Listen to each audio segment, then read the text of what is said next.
Alright guys, when working with the form, knowing how to collect users data using different elements like input, text area, select, button, etc. is just a half of the battle. The most challenging part is to organize those individual elements inside the form. The user must need to understand what is being asked to them while interacting with the form. For example, let's have a form on our page. Right now in this index.html file, we are having just a simple standard HTML document, and inside the CSS file we have few normal styles. And if you look at our page here, that looks something like this. Now we will have a form. So let's have a login form actually. So inside the form, let's have few inputs. Say input type, say name this time. Sorry, actually text. And here we'll have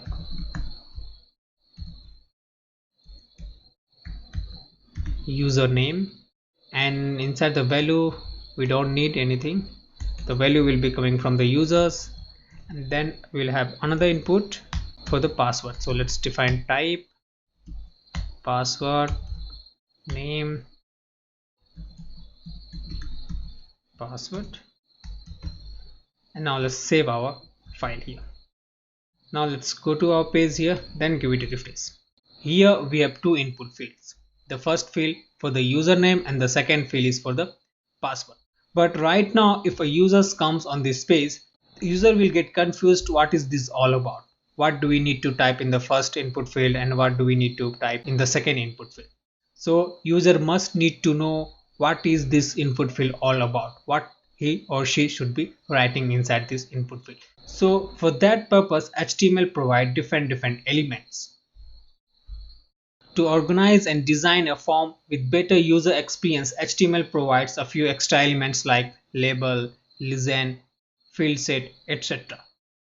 The label element or label tag inside the form elements works as a label or heading for any form elements. For example, here we have an input type text name username. For this input we can define a label so that user can understand this input field is for the username. The user has to provide their username. So let's have a label for our form here. So for this username we will provide a label tag,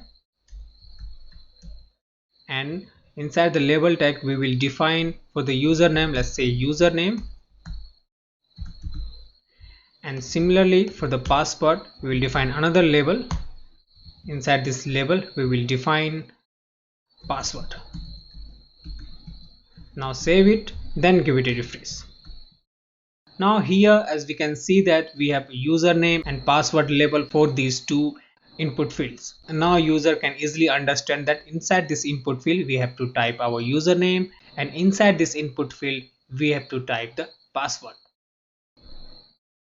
Sometimes a label element may have a for attribute to connect the label element with the input element, and the value for the for attribute inside the label element must be the same as the id attribute value on the form element. For example, here we have one input element, and if we want to connect this input element with this label, then we need to define one id attribute here, and the value for the id attribute inside the input element can be anything.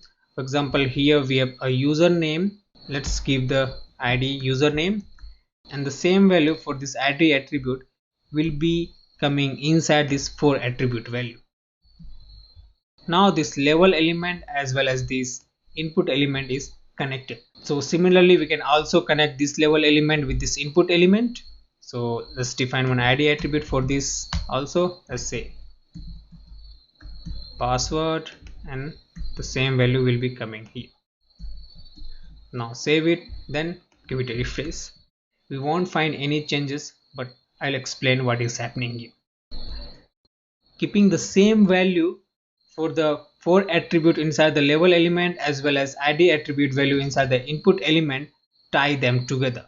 So right now our label element as well as input element is connected together, and if we click here this label, automatically the focus will go on the input element. Let's click here, we can see the focus is coming on this input element. Similarly if we click here, we will get the focus on this input element.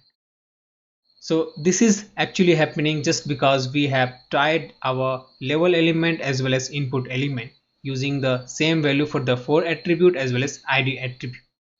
But for example, if we remove this id from here and similarly here, now if we save it, then give it a refresh here. Now if we click this username here, we can see the focus is not going on this input element. Similarly, if we click this password here, we will not find the focus is going on this input element. But let's get them back. Now let's give it a refresh. Now let's click. You can see here. You can see here. Sometimes the label element may wrap the input element inside it. And in that case, we can skip this 4 attribute as well as id attribute. So we will not have to define this id attribute. So right now what we can do, instead of closing this label element here, we will close after this element. So right now we haven't defined any id attribute for the input as well as 4 attribute for the label, but the input element is inside this label element, so they are connected. Similarly, we can do the same thing here also. And let's get rid of this id as well as 4. Now save it, then let's give it a refresh. No changes, but we can see these are connected without id as well as password. That is happening just because we wrap our input element inside the label element. After the label element, to organize a form element, there is another element, that is field set element. The field set element is a block level element much like a section.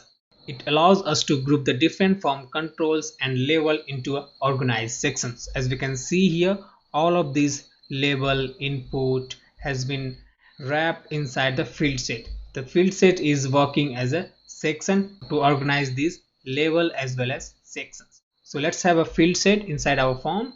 So we will wrap this label as well as input inside the field set.